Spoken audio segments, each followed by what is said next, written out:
KKMD 914화 KF-11과 라팔 무장 탑재력 비교. 고밀도 분쟁 환경에 최적화된 전투기 대 장거리 전력 투사형 전투기. 당신의 선택은?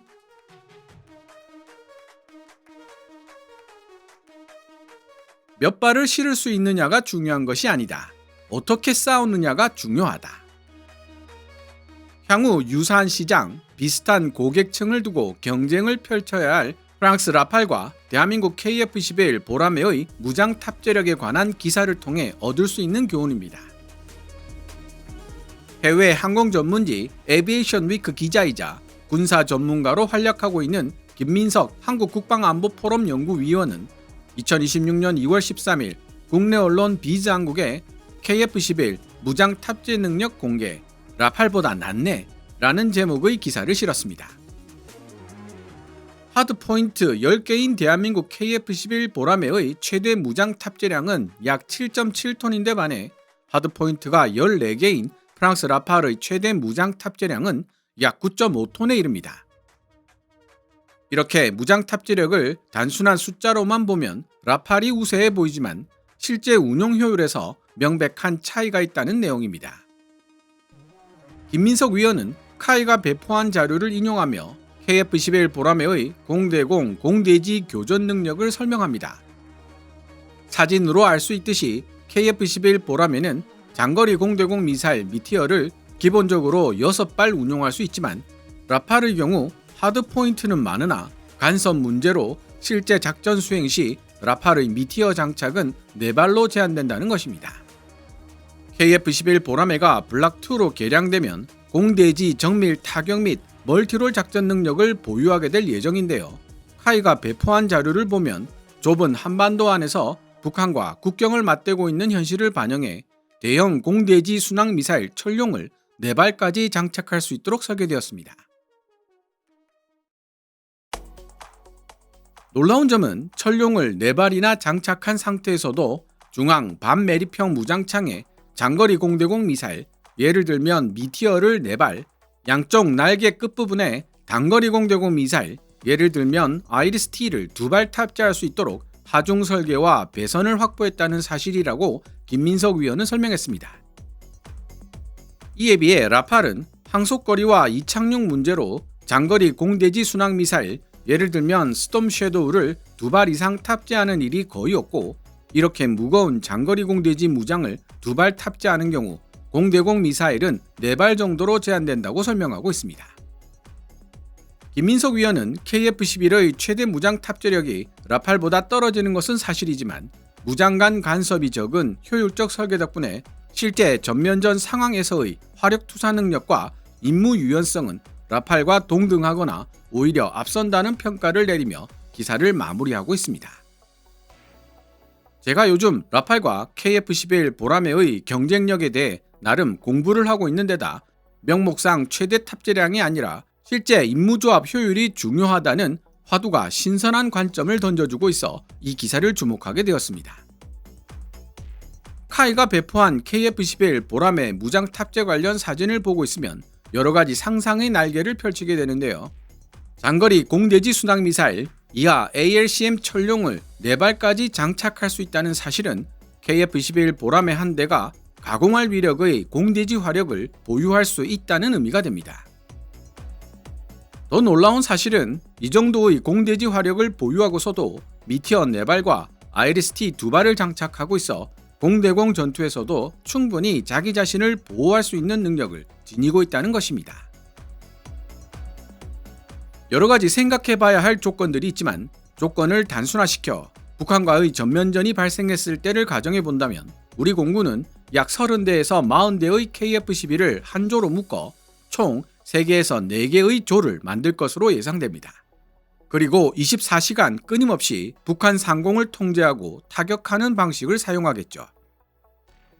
이때 철룡 ALCM 4발을 탑재하고 있는 30대에서 40대의 KF-11 보라매가 쏟아붓게 될 공대지 화력은 자그마치 120발에서 160발이 되는데요. 3개 혹은 4개 조로 나누어 하루 24시간 정밀 타격을 실시한다면 그 숫자는 무려 480발에서 640발에 달합니다.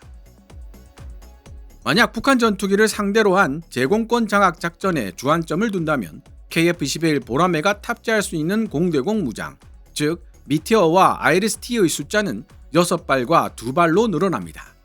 그러면서도 철룡 ALCM 2발을 탑재할 수 있습니다. 보통 적기 한 대를 상대하는데 공대공 미사일 2발을 사용한다고 하니 이론상 KF-21 보라매가 한 번 출격으로 상대할 수 있는 북한 전투기의 숫자는 최대 4대가 될 수 있다는 뜻입니다. 물론 철룡 ALCM 2발로 적의 주요 거점 역시 장거리 정밀 타격할 수 있을 것이고요.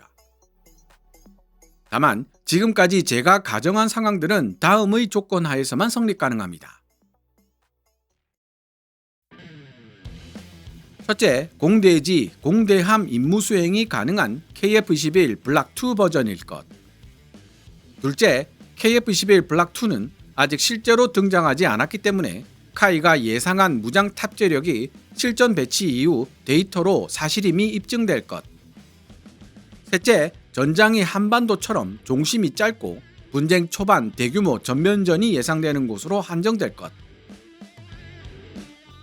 지금부터 설명드리는 부분을 잘 들어보시기 바랍니다. 이미 말씀드린 대로 KF-21 보라매는 설계상 철룡 ALCM 4발에 미티어 4발, 아이리스-T 2발을 탑재할 수 있습니다. 하지만 이런 구성이라면 외부 연료 탱크를 탑재할 수가 없습니다. 따라서 오직 내부 연료만으로 비행해야 하죠. 우리가 1000km로 알고 있는 KF-21 보라매의 작전 행동 반경은 370갤런, 약 1400리터 용량의 외부 연료 탱크 3개와 기본적인 공대공 무장만 탑재되었을 경우의 수치입니다. 그런데 철룡 ALCM은 한 발당 무게가 약 1톤에 달합니다. 4발이면 4톤이라는 소리죠. 이 정도로 거대한 중량을 지닌 무장을 탑재한 채 비행하면 항력이 발생하여 연료 소모율이 평상시보다 훨씬 빨라집니다. 물론 기동성도 저하될 수밖에 없고요. 철룡 ALCM 4발에 미티어 4발, 아이리스-T 2발을 탑재한 소위 풀 무장 KF-21 보라매 블락 2는 외부 연료 탱크 없이 내부 연료만으로 비행할 수밖에 없고 결과적으로 실질적인 전투행동 반경은 350km 안팎으로 줄어들 가능성이 높습니다. 따라서 군사 전문가들은 철룡 ALCM 4발 중 2발을 제거하고 그 대신 외부 연료 탱크 2개를 장착하여 전투행동 반경을 750에서 850km 이상 확보하는 쪽이 보다 현실적일 것이라고 분석합니다. 여기서 첨언하자면 KF-21 보라매에 탑재된 F414G400K 엔진은 라팔에 탑재된 스네크마 M88 엔진보다 약 1만 파운드 이상 더 강력한 추력을 보유하고 있습니다.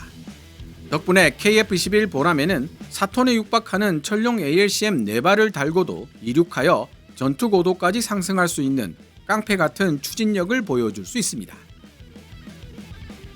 또 한 가지 주의해야 할 부분은 라팔의 추력대 중량비가 생각보다 낮다는 사실입니다.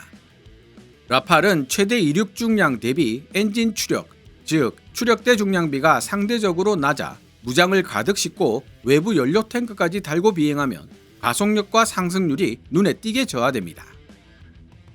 반면 KF-21 보라매는 최대 이륙 중량이 약 25.6톤으로 라팔과 비슷하거나 약간 무거운 수준이지만 F414G400K 엔진의 추력이 훨씬 큽니다.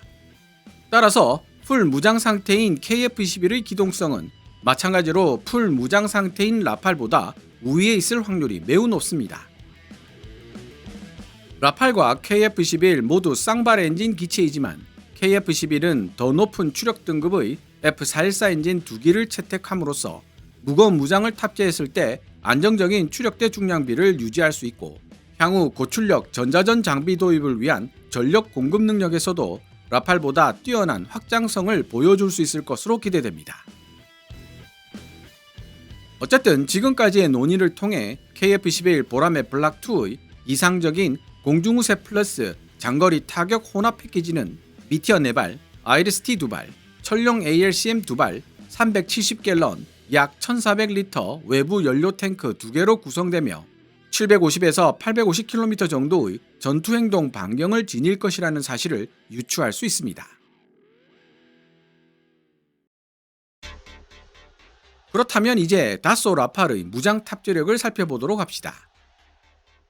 인터넷으로 관련 자료를 조사해보면 장거리 공대지 순항 미사일 ALCM 스톰 섀도우 혹은 스칼프 2발, 미티어 2발, 단거리 공대공 미사일 미카 2발, 외부 연료 탱크 3개를 탑재한 무장 구성이 가장 상징적인 라팔의 기본 타격 패키지임을 알 수 있습니다.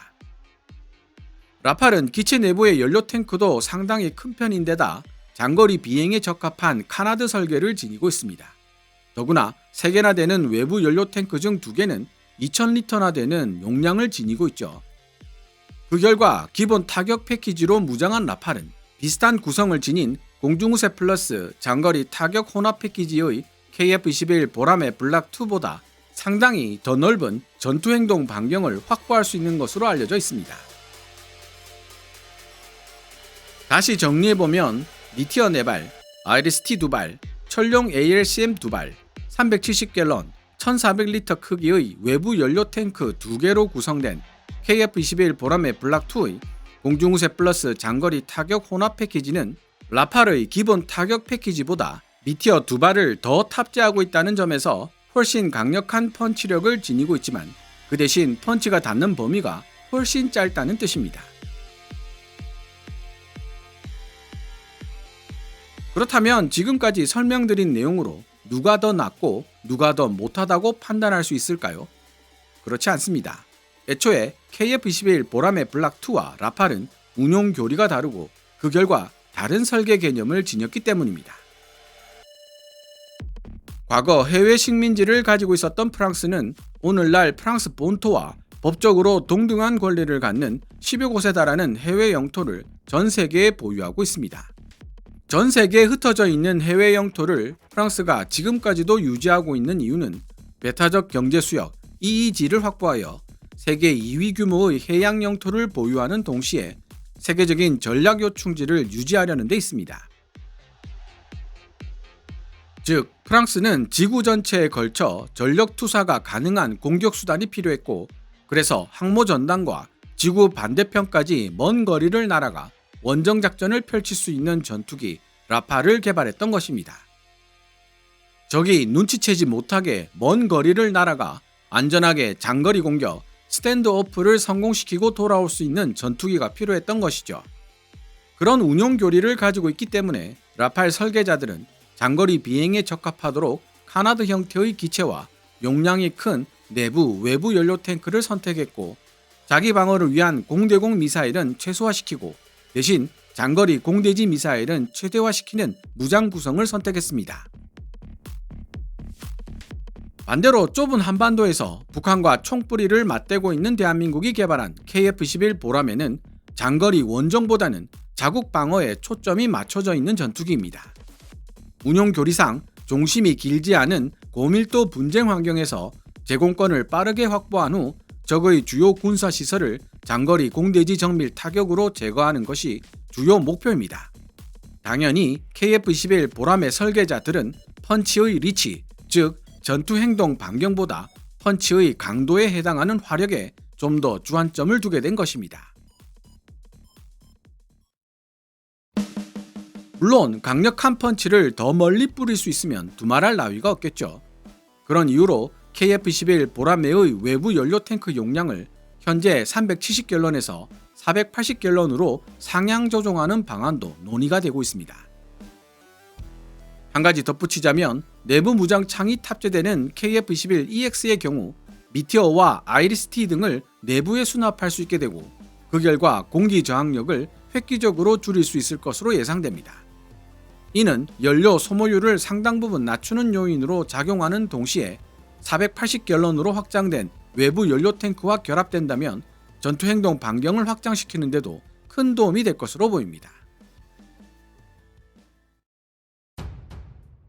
오늘 이야기를 정리해 보겠습니다. 프랑스 라팔은 전 지구적 범위로 장거리 전력 투사가 필요한 나라에게 적합한 운용 교리와 그에 따른 무장 구성을 지니고 있습니다. 이와는 대조적으로 KF-21 보라매 블락2는 한반도처럼 밀도 높은 분쟁 환경에서 제공권을 신속하게 장악하고 강력한 공대지 타격 능력을 앞세워 분쟁 초반 승기를 잡는다는 운용 교리를 지니고 있습니다. 라팔은 방어보다는 공격을, 화력보다는 거리를 우선하는 운용 교리를 지니고 있는데 반해 KF-21 보라매는 공격보다 방어에, 거리보다 화력을 중요하게 생각하는 운용 교리에 기반하고 있다고 설명할 수도 있을 것 같습니다. 뛰어난 스텔스 능력을 지닌 5세대, 6세대 전투기가 등장하는 시대가 되더라도 전면전 수준의 분쟁이 발생하면 우수한 무장 탑재력을 지닌 미사일 트럭 전투기가 되도록 많이 필요하다는 사실에는 여전히 변화가 없을 것이라고 전문가들은 분석하고 있습니다. 그런 의미에서 4.5세대 탑티어급 전투기 라팔과 KF-21 보라매 블락2의 미래는 여전히 밝을 것으로 보이는데요. 고밀도 분쟁 환경에 최적화되어 있으며 최신 설계로 만들어져 가성비가 우수하고 미래 발전 가능성이 높은 KF-21 보라매 블락2와 장거리 전력 투사에 적합하고 고성능 다목적 전투기로 활약할 수 있지만 도입비와 운용 유지비가 만만치 않은 라팔 중 더 많은 나라로부터 선택을 받는 전투기는 어느 쪽이 될까요? 이에 대한 시청자 여러분들의 생각은 어떻습니까? 오늘 KKMD에서 준비한 내용은 여기까지입니다. 방송되었던 내용들은 KKMD 공식 블로그에서도 만나보실 수 있으며 내용이 재미있고 유익했다면 더 많은 시청자들과 만날 수 있도록 이 동영상 하이프하기를 눌러주셨으면 합니다. KKMD 영상 제작을 직접 지원하고 싶은 분들은 농협 94812-16701호로 후원해 주셔도 됩니다. 지금까지 시청해 주셔서 감사합니다. 케빈즈 밀리터리 채널 KKMD